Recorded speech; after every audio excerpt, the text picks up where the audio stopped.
For cotton farmers in Telangana, the growing season has long been a 6-month endurance test against the elements. The traditional math of this system is rigid.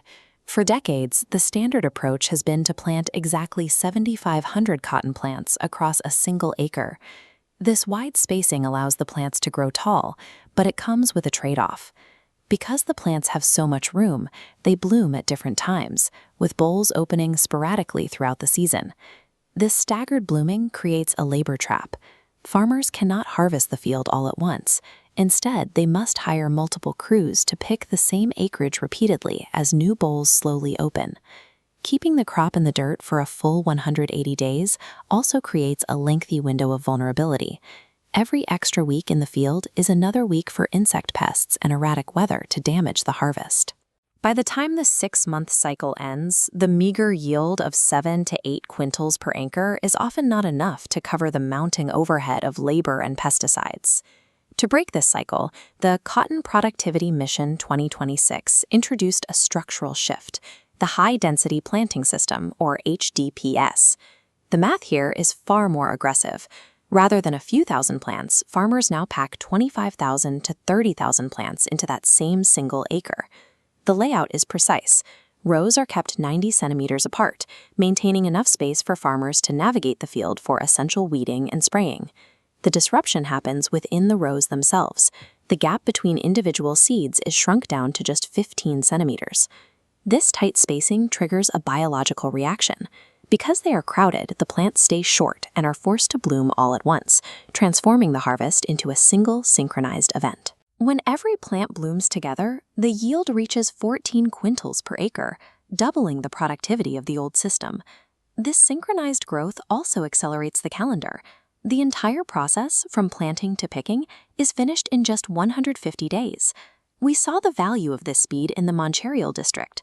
When El Niño delayed the rains, farmers used this fast cycle across 9,200 acres to get their crop out of the ground before the weather could turn. Finishing the harvest 30 days early removes the crop from the field before the harshest late-season droughts or pest swarms can take hold. This tighter window rewrites the risk model for farmers facing increasingly unpredictable weather. For the individual farmer, clearing the field a month early is a financial catalyst. It provides the time needed to immediately plant a second crop, effectively doubling the income potential of their land.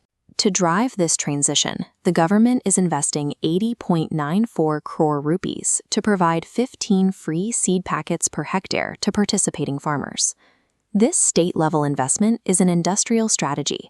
By absorbing the upfront seed costs for 2 lakh acres, the government builds the widespread participation needed to stabilize statewide cotton volumes. A predictable, high-density yield secures the raw material supply chain for the country's sprawling domestic textile industry, ensuring a steady flow of high-quality fiber. This shift does disrupt the existing market. Traditional seed companies face a sharp decline in demand as farmers move exclusively toward these high-density variants. The labor market is also changing now.